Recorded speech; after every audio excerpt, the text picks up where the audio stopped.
A new look for our raised beds, some things for you to do in your garden this month, plenty of harvests, and a lot more in today's episode of California Gardening.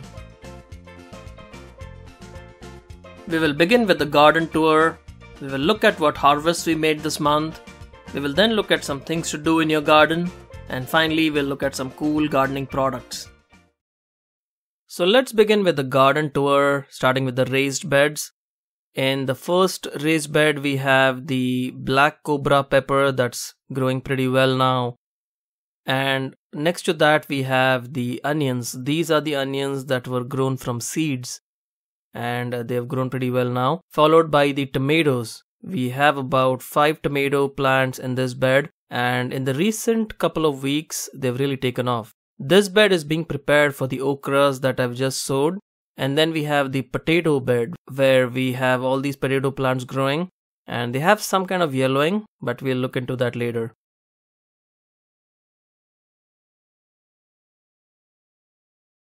In the next bed, we have the taro root plants and the Malabar spinach. Followed by the onions. These are the onions that were grown from sets. And they have been growing pretty well so far. And in the bed next to that, we have the eggplants. This is the Lista the Gandia eggplants. And they have grown pretty well. And right behind that, we have the Cayenne Pepper plants. This chili plant has been overwintered and is growing pretty well. And then we have the cabbages. The cabbages are right next to this bed. And once these cabbages are harvested, I will plant some more summer vegetables here. But they're all looking very good now. And that completes the tour of our raised beds. Let's begin with the tour of the front containers. We have the pineapple plant that's flowering now, followed by the tomato plant, as you can see here, producing some tomatoes now, followed by the sunchokes plant. Now I'm really interested to see how this plant grows. And as you can see here, this plant has become quite tall and is growing really well. And I think we still have to wait till the plant produces flowers and then completes its life cycle and then harvest the sunchokes. Next to that, we have the okras, the Nombo giant okra, followed by the ivy gourd, which has started greening up now. As you can see here, as the weather is warming up, it's getting greener. And finally, we have the Swiss chard plants, which are ready for harvest. In the containers that are at the back, we have strawberries. We have the other pineapple plant, which has flowered very quickly. And you can see here it's forming the pineapple now. We have some more strawberry plants, followed by some herbs like basil. This is the Thai basil. And then we have the mint. We have the sweet mint that's growing very well.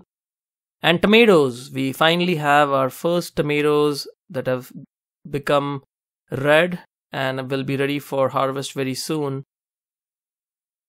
And on the back we have the curry leaf plant, we have the cayenne pepper, the chilies that were overwintered. And right next to that we have the turmeric plants, and they are growing very well now in this container. The mulberry tree that's right next to that has produced a lot of mulberries this year. And I'm really starting to see a lot of production from this plant now, and they're absolutely delicious. We have another overwintered pepper plant. This is the Thai pepper plant or the Thai chilies. We have another curry leaf plant. And then we have the Meyer lemon plant. The Meyer lemon tree has been growing very well this year. As you can see here, it's producing a lot of fruit. And moving on to our fruit trees, the gem avocado has been pruned this year. As you can see here, it's growing pretty well. It has started producing new shoots. And moving on to the other fruit trees, we have the Dancy tangerine tree that has also produced a lot of fruits, small fruits. The Mexican guava tree has become very tall, and although it doesn't have a lot of space to grow here, it's doing pretty well. Next to that we have the bear's lime or the Persian lime, and it has produced a lot of small limes which will grow into bigger limes soon. Next to that we have the pomegranate tree. This was also pruned very heavily this year, but you can see it started producing some flowers, those red flowers that you can see. So I hope to get some pomegranates this year from this tree. And next to that we have the Arabian guava tree, which was again pruned. This is a full-size tree, so I have to prune it like every 2 years or so. Produces delicious guavas. I haven't seen any flowers yet. I hope to see them very soon though. The Washington navel orange tree has also grown much better this year compared to the last few years, and you can see the small oranges being formed. I did get an excellent yield last year, and I hope to get one this year too. The moringa trees are growing well, and they also had been trimmed this year. And right next to that we have the Rajapuri banana tree. This Rajapuri banana tree has been producing bananas, and they're absolutely delicious. And as you can see here, this banana plant is producing a lot of baby banana plants right next to it, and that's how you propagate these into multiple plants. And that completes the tour of our fruit trees. We will take a quick look at what's there in our greenhouse. We have some okra seedlings that are emerging now. We also have some tropical plants or subtropical plants like curry leaves, basil that are growing in this greenhouse. Some carom plants as well, as you can see here. And we also have some spearmint plants that are growing very well. These were grown from just twigs got from the grocery store. And now moving on to the harvest section, beginning with cabbage. So we were growing a lot of cabbages both in our raised beds as well as in the whiskey barrel containers. And as you can see here, our cabbage yield has been excellent. This is probably the last set of winter vegetables we are harvesting. And as you can see, cabbages grow through spring, so you can keep harvesting them till springtime. And as you can see here, we did get some very large cabbages. I did not use any kind of insecticides or pesticides for our cabbages, so you can see a few holes around the cabbage leaves. But I was very happy with the yield, and although I did not use any insecticides or pesticides, I really ignored all the holes in the leaves around it. If you're growing organically, just make sure you wash your produce very well, get rid of all the dirt and anything else on the plant. But avoiding insecticides is one of the best things you can do. These are extremely natural, treated without any pesticides or insecticides, very delicious and very healthy for you. And as you can see here, pretty good sized cabbages. And we also harvested one cabbage from our whiskey barrel container. As you can see here, it pretty much takes up the whole whiskey barrel container, just this one cabbage plant. And the harvest was really good, as you can see here. Moving on to the next harvest, we harvested a lot of chilies. These are the cayenne peppers that we overwintered from last year, and this is a great variety of cayenne pepper. The seeds were given to me by one of my friends, and it has yielded very good peppers, and it continues to yield a lot of hot peppers or hot chilies from this plant. So overall it was great harvesting these chilies, and as you can see here, as soon as the weather changes, this pepper plant that was dormant is now growing and is producing a lot of these chilies that we can harvest. Now, chilies and peppers are actually the same plant. Chilies are usually the hotter peppers, so like cayenne peppers, serrano peppers. These are all hot pepper varieties, and they're also called chilies. So it's essentially the same plant. I did have one of our viewers mention that some people are allergic to chilies, and I'm not really sure about that. I could not find any such information. Now moving on to the next harvest, which is the hyacinth beans.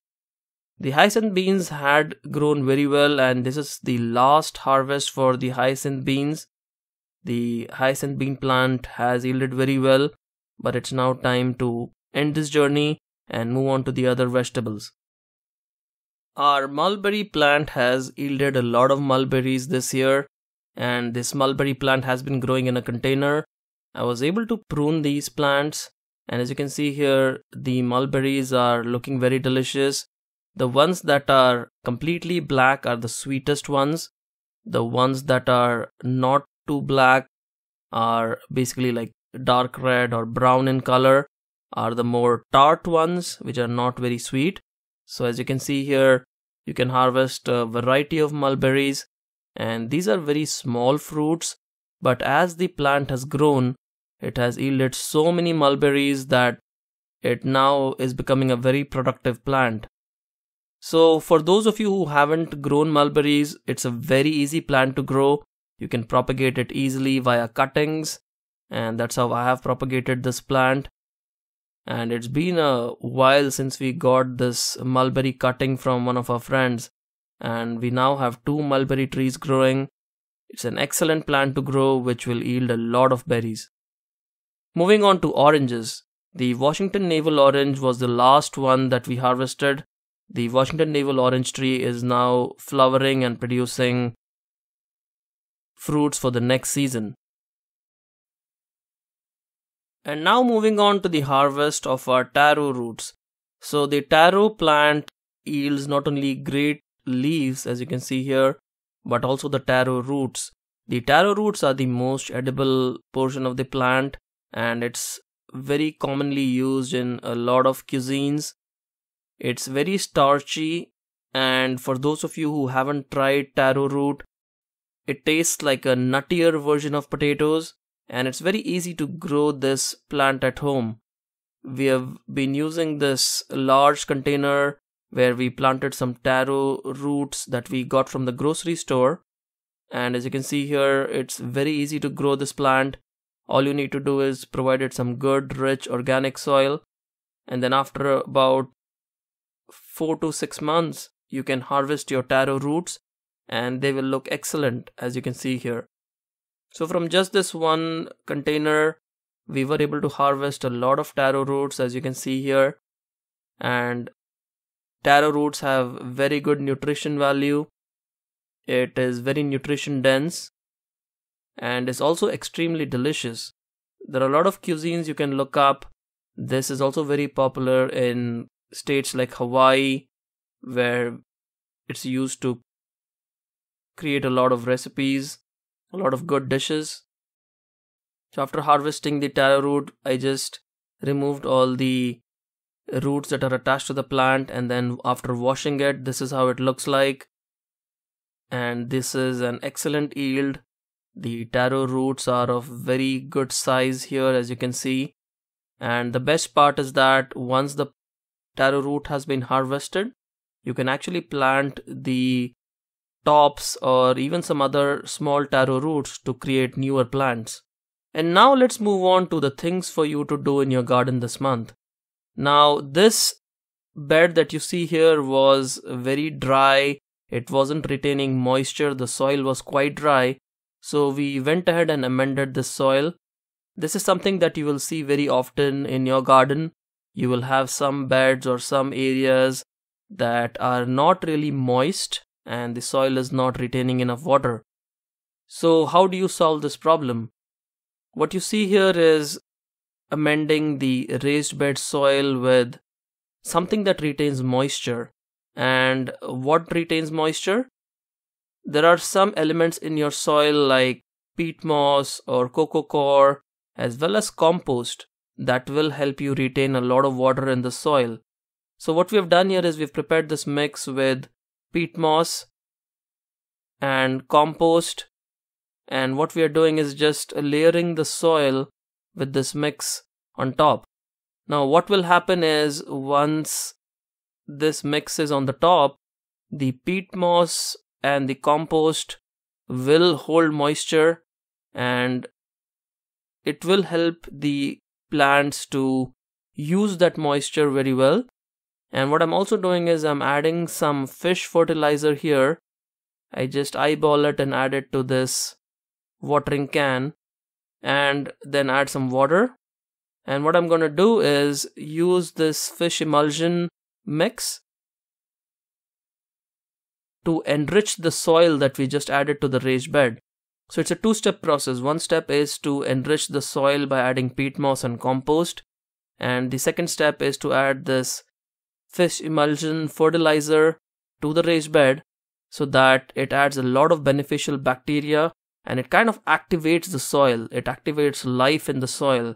And when you activate all these microorganisms in your soil, the nutrients to your plants are much readily available and they will start to grow very well. And if you're seeing nutritional deficiencies in your plant, do follow this method and see how it goes. It's a very effective method. And after the application, you can see that the texture of the soil is vastly improved. The soil will now start retaining more moisture, and you can even work the soil into your raised bed if you want to. The next thing to do is composting. Now, I know a lot of you who make your own compost. Just make sure you use the dry material and the wet material as you see here in layers to make your compost. So what I usually do is add in a layer of grass clippings. Grass clippings is a great addition to your compost bin. And then you add some your food and vegetable scraps. And for your dry matter, you can add like leaves. I had some leftover potting mix that I added here. I had some dry leaves as well in there. So the idea is to make sure that your compost has a good mix of dry material as well as wet material. And by doing that, you can create very good quality compost. It's pretty much free for you, just using scraps and grass clippings. And within no time, you will have some great compost. Now, we are also protecting our raised beds by attaching some chicken wire along the side. We just stapled some chicken wire along the sides of the raised beds. And the idea is to protect it from critters and rodents. And now let's move on to some gardening products.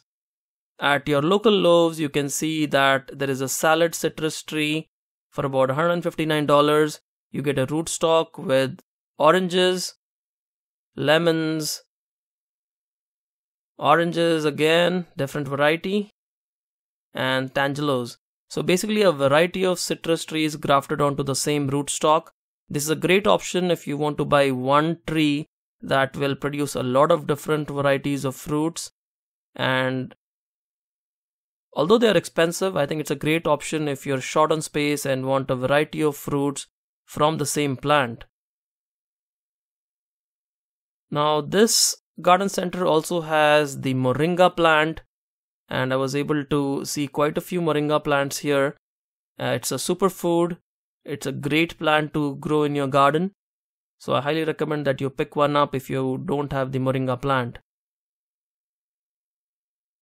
And they also had some great fruit trees like the pomegranate. This is the same variety that we are growing here. And they also had some dwarf nectarines. And now let's look at some fabric grow bags. One of our YouTube viewers was kind enough to meet me when I was in Northern California last month and gave me these grow bags. These are 25-gallon grow bags from 24/7 Garden, and they are excellent quality grow bags. They are pretty similar to a whiskey barrel sized container, and they can hold 25 gallons of soil, and they're also plastic free. So for those of you who are looking to grow your food in plastic free containers, these grow bags are a great option. And I would really like to thank Kumar, a YouTube viewer that has gifted us this grow bag set. There are a set of 5 grow bags, and we'll hopefully put it to good use. So what I've done is I've filled up most of these grow bags with some ready to use potting mix, as you can see here. And then for the other grow bags, I've actually created my own mix by mixing peat moss, compost, and perlite. And you can always add in more peat moss if you see that the mix is dry. And as you can see here, this is the mix we created and it looks great. So there we have it, folks. That was our episode on the California garden for the month of April. If you liked this video, do hit the like button. And if you're not already a subscriber, do hit that subscribe button to get all future updates. We'll see you again soon. Happy gardening.